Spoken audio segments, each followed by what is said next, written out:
Al otro lado porque nuestro país está destrozado por la delincuencia y venimos huyendo de eso, de la pena, de cómo es de las amenazas de muerte, extorsión, todo eso. The whole border migrant situation. This is, you know, the realities that you do see. Man, I really don't care what you think about. I think it's hard to be a human and not feel for them. Yeah, the purpose of this video is to really show like the realities. It's so easy to just look at statistics, videos, photos. But until you see it like firsthand, man, it's tough to see. It is tough to see. Vanjie Kayanan is ecstatic upon receiving news that her removal from Canada has been deferred. Makakahinga na ako, makakatulog na ng mahimbing, itigil ko yung... Pero alam nyo ba guys na hindi lahat ng undocumented ay pumapasok ng illegal. So pag-usapan natin yan, merong dalawang senaryo.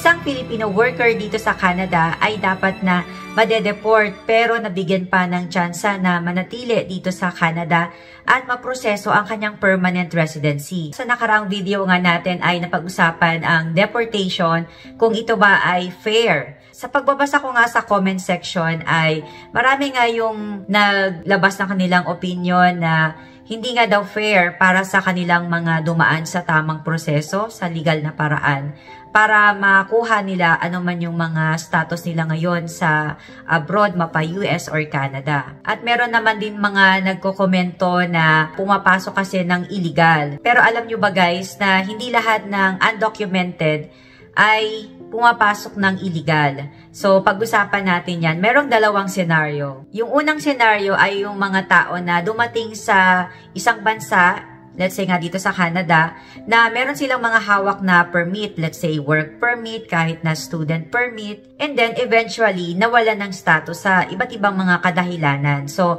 doon sila pumasok sa pagiging undocumented. So, basically, hindi na sila nakapag-apply ng panibagong permit kasi dapat covered kayo at all time. Meron kayo dapat na status. So, yung iba nagko-convert ng visitor's visa o kaya naman nakakapag-apply ng panibagong work permit. At kung talagang wala nang magawa para sa panibagong permit or panibagong status, ay kailangan na lang bumalik ng Pilipinas at huwag mag-overstay, huwag magstay ng walang status. Yung mga common na dahilan bakit nawawalan nga ng status at nagiging undocumented. Number 1, yung hindi na naging eligible para ma-renew ang work permit or yung permit na hawak niya. Pangalawa, yung hindi aware sa proseso at hindi nakapag-apply ng extension sa tamang oras. At pangatlo, nag-expired na ang kanilang mga permit pero hindi sila umalis ng Canada or ng ibang bansa. And currently, dito nga sa Canada, ang fear ng mga tao, ng mga temporary residents ngayon, ay yung mawalan nga sila ng status dahil sa merong employer pero dahil may mga mahigpit na inilalabas na policies ang immigration which is hindi nami-meet ng mga temporary residents. Actually, may mga nakakausap na nga rin po ako na this first quarter ng taon ay ayun po mag-i-expire ang kanilang mga permit, ang kanilang mga status. And dahil sa policies ng government ayun po, hindi nila magawa na ma-renew or ma-extend man lang.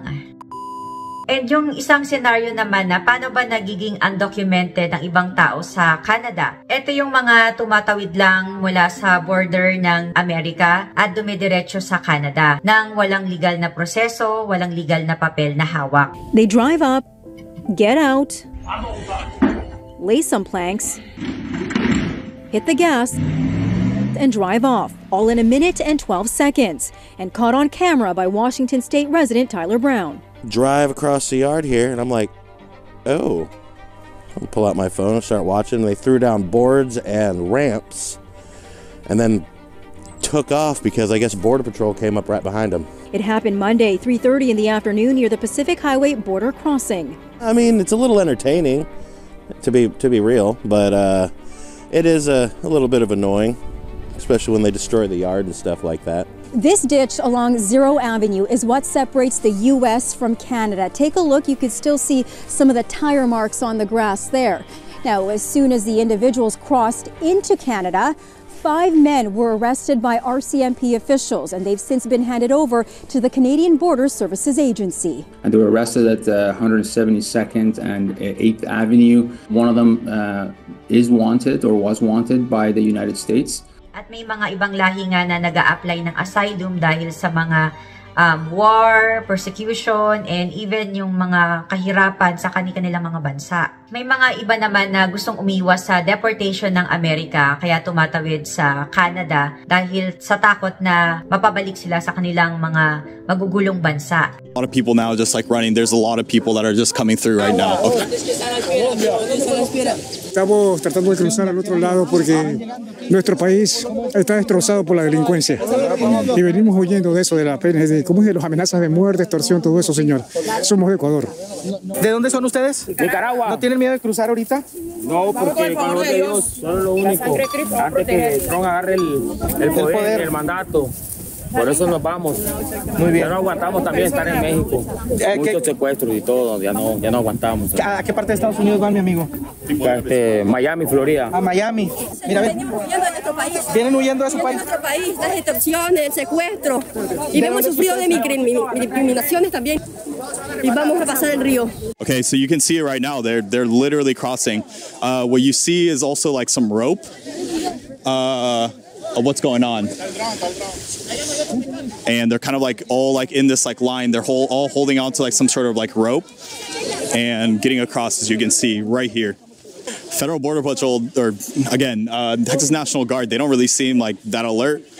They have like guns ready. They have like people with trucks and stuff, but they're getting across. So as you can see, it's actually like quite shallow in the middle, but clearly slippery. A lot of people are falling. And the current is strong, man. The current is extremely strong. Colombia.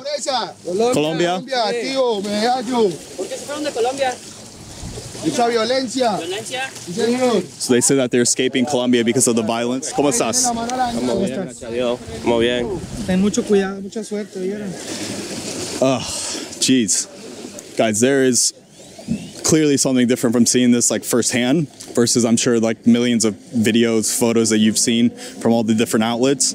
It is a different story. So the first group that went, they're almost there. National Guard is actually shouting instructions in Spanish right now to go actually a certain route. So in a way, they're kind of like helping them get across like safely so they can kind of apprehend them. So every time for them, it's scary because there's always the potential someone drowning and dying. Right. So for all the people that think like the CBP and National Guard are cold people, no, dude, they are affected very badly emotionally by the situation here because they've seen so many people die already, and it's traumatizing for them. One is filming right now, but they're essentially getting apprehended. They did make it across. That's what I keep thinking about too, is like the kids that are crossing, but their actual parents or the group that they're assigned to. Hey, so they are actually shooting tear gas at the moment at the migrants. Yeah, so they're shooting tear gas as we see. So why are they shooting tear gas? Well, they're repelling them back because they'll tell them, they'll warn them, do not cross the river. This is illegal what you're doing. So part of the Texas operations is that they were giving authorization to use pepper balls and like tear gas to push them back. This is part of Operation Lone Star. I see. Man, I really don't care what you think about the whole border migrant situation. This is, the realities that you do see. I think it's hard to be a human and not feel for them. Yeah, the purpose of this video is to really show like the realities. It's so easy to just look at statistics, videos, photos. But until you see it like firsthand, man, and hopefully you guys are feeling this for those watching, man, it's tough to see. It is tough to see. Ayun nga guys, pag-uusapan natin ng ating kababayan na isang temporary foreign worker na nawalan ng status sa Canada at nakaschedule ng ma-deport pero napayagan pang manatili sa loob ng bansa habang pinaprocess sa kanyang permanent residency under humanitarian and compassionate ground. Binalita nga po na makakahinga na ako, makakatulog na ng mahimbing, itigil ko yung pag-iimpake, tapos yun nga po, hindi na muna ako mapapauwi.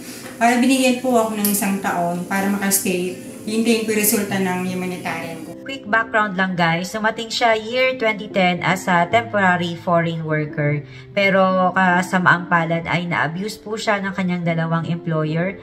Doon po siya naging undocumented after niyang mai-report. And then year 2015 ay nanganak po siya and automatically Canadian citizen po. At ang bata ay merong ADHD. Nung una po sinabi nila, diretso pa rin ako umuwi ng Monday. Tapos kahapon lang po sinabi na na-receive nila yung galing sa immigration na deport nga daw po ako, tapos cancel yung deportation. Migrante Alberta waged a campaign to stop the deportation of Kayanan.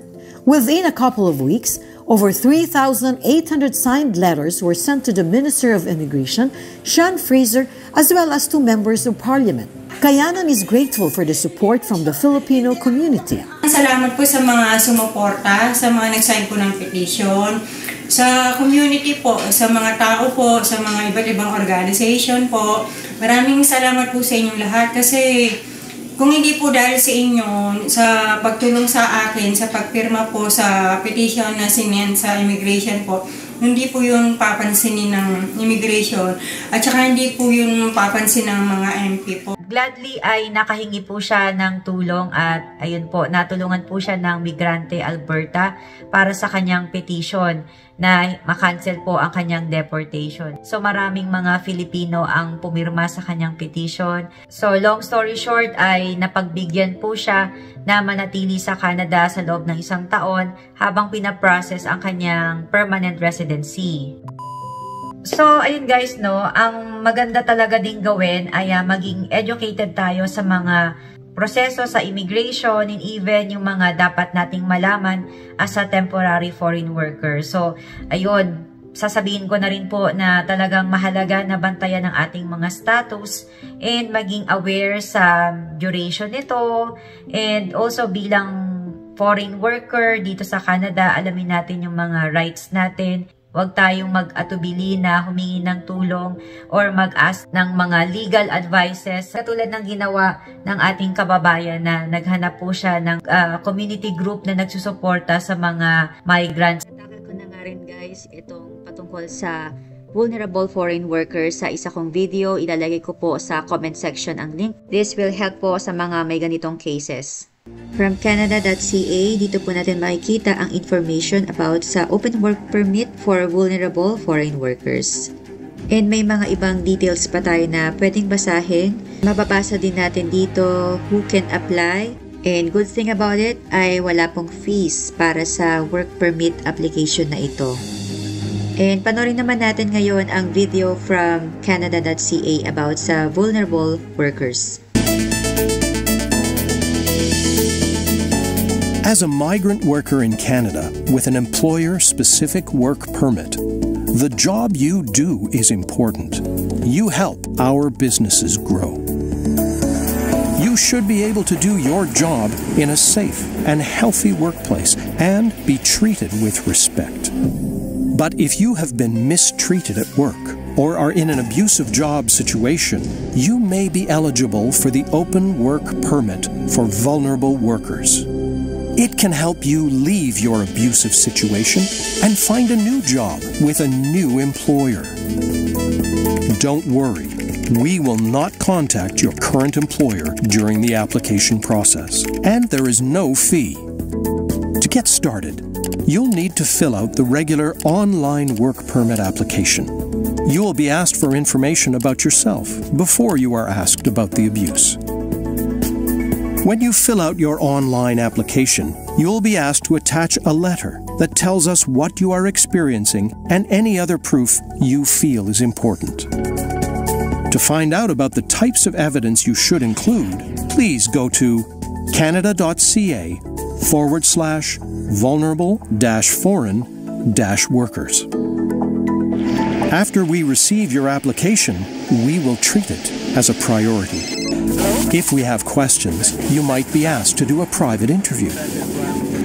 If you're approved, you can find a new job, and any adult family members who came with you to Canada may also be eligible for an open work permit. You should know that if we approve your application, we'll investigate your former employer. Depending on what we find, they could get a fine or be stopped from hiring other migrant workers. If you are not approved, we won't tell your employer that you applied. As a migrant worker in Canada, your rights are protected. To find out more about the Open Work Permit, visit canada.ca/vulnerable-foreign-workers. And isa din po na maging updated tayo sa mga immigration news, sa mga bagong policies na inilalabas ng government para mapagplanuhan natin. Nakikita nating mahirap at nakakakaba ang pagiging undocumented, pero sa huli, patas pa rin ang masusunod. At para naman sa mga illegal migrants na desperadong tumatawid ng border para takasan ang banta ng kamatayan and violence sa kanilang mga bansa, napakahirap ilagay ang sarili natin sa sitwasyon nila. Ang mamili sa pagitan ng buhay na puno ng takot at ang pag-asa sa mas maayos na bukas na inaasam nila na mangyayari sa Canada or sa US. Kung tutuusin nga, naisip ko, kahit sa Pilipinas may mga pagsubok, pero kung mapauwi man, may pag-asa pa rin na mamuhay ng matiwasay kumpara nga sa mga bansang dinaranas ang mga digmaan, ang karahasan at matinding kahirapan. Dumadagdag din pa sa issue ng illegal border crossing ang patungkol sa drug smuggling.